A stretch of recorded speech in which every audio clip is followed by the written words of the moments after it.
Chapter 18. Where the River Goes. For a second, Lena saw the banks of the river streak by. Ahead was the opening of the tunnel, like an enormous mouth. They plunged into it and left the light of the pipeworks behind. In complete darkness, the boat pitched and rolled, and Lena, in the bottom of it, banged from side to side, gripping Poppy with one arm and grabbing with the other hand for anything to hold on to. Dune slid into her, and she slid into the boxes. Poppy was shrieking wildly. "Dune!" Lena shouted, and he shouted back, "Hold on, hold on!" But she kept losing her grip on the edge of the boat and being flung sideways. She was terrified that Poppy would slam into the metal bench or be torn from her arms and tossed into the river. The boat hit something and shuddered, and then raced on.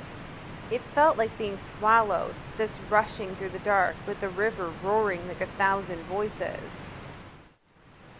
Lena's legs were tangled with Dune's, and Poppy's arms were so tight around her neck that she could hardly breathe. But it was the dark that was most terrible, going so fast into the dark. She closed her eyes. If they were going to smash into a wall or plunge into a bottomless hole, there was nothing she could do about it. All she could do was hold tight to Poppy. So she did that for what seemed like a long time. And then, at last, the current slowed, and the boat stopped thrashing about so wildly. Lena managed to sit up, and she felt Dune moving too. Poppy's shrieks turned to whimpers. The darkness was still complete, but Lena sensed space above and around her. Where were they? She had to see. "Dune," she said, "are you all right? Can you find us a candle?" "I'll try," Dune said. She felt him scramble past her to the back of the boat, and she heard a scrape as he pulled a box out from its place under the bench. "Can't find the latch," Dune said. Then a second later, "There, I've got it. This is the matches, so this one must be the candles." More scraping and banging. The boat lurched and Lena slid forward. Dune slid too and slammed into her back. He gave a yell of rage. "Ah!" "Drop the match. Hold on. I almost had it." Long seconds of scrambling and clattering, and then a light flared up, and Dune's shadowed face appeared above it. He touched the match to a candle, and the light grew steadier. It was only a small flame, but it cast glints of light on the tunnel walls and the silky surface of the water. The tunnel had an arched ceiling, Lena saw, like the tunnels of the pipeworks, but it was much wider than those tunnels. The river ran through it like a moving road. "Can you light another?" Lena asked. Dune nodded and turned back to the boxes, but once again the boat struck something, causing a spray of water to slap into them and put the candle out. It was several minutes before Dune managed to light it again, and more before he finally had two burning at once. He jammed one of them into a space between the bench and the side of the boat, and he held the other in his hand. His hair was flattened against his forehead and dripping. His brown jacket was torn at the shoulder. "That's better," he said. It was better. Not only did they have light to see by, but the current was slower, and the boat sailed more smoothly. Lena was able to unwrap Poppy from her neck and look around. Ahead, she could see that the tunnel curved. The boat swung into the curve, banged against the wall, straightened itself, and sped on. "Hand me a candle too," she said. Dune gave Lena the candle he was holding and lit another.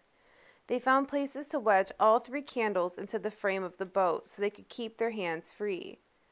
For a while they rushed along almost silently, the river having become nearly as smooth as a sheet of glass. Then suddenly the current slowed even more and the tunnel opened out. "We've come into a room," said Lena. Far overhead arched a vaulted ceiling.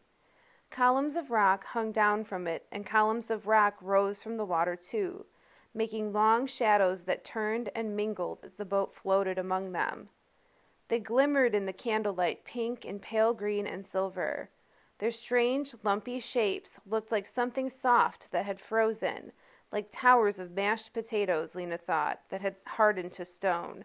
So the scientific word for those are stalactites and stalagmites, and I will put a picture up on the screen of what that looks like. And that's like they look like little spiky things that come out of the ceiling and the floor of caves, and it's caused from dripping water. Now and then, the boat bumped into one of these columns, and they found that they could use a paddle to knock themselves free again.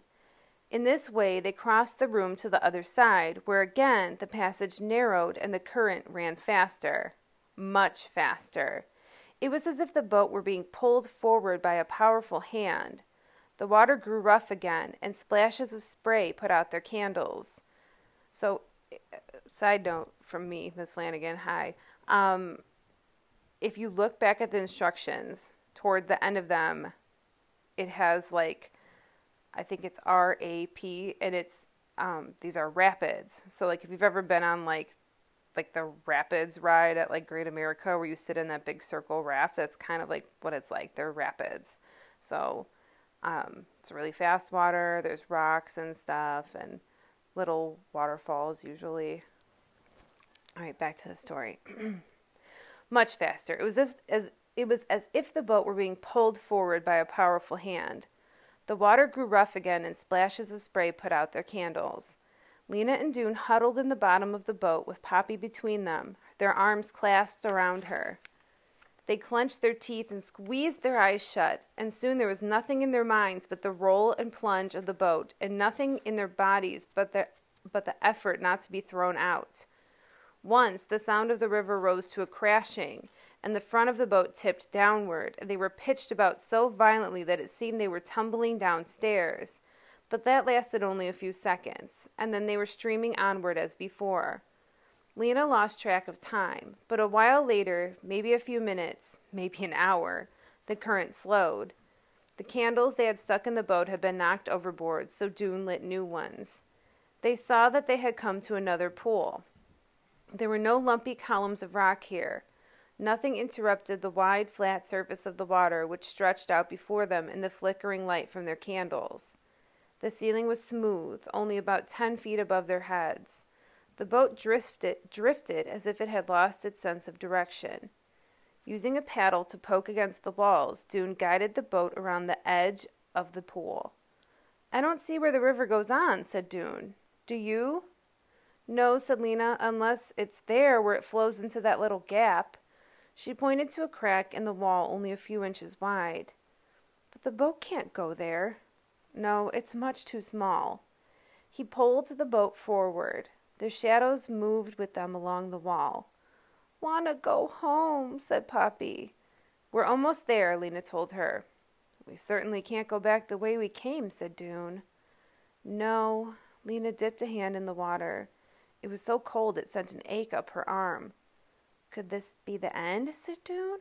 His voice sounded flat in this closed-in place. "The end?" Lena felt a shiver of fear. "I mean the end of the trip," Doone said. "Maybe we're supposed to get out over there." He pointed to a wide expanse of rock that sloped back into the darkness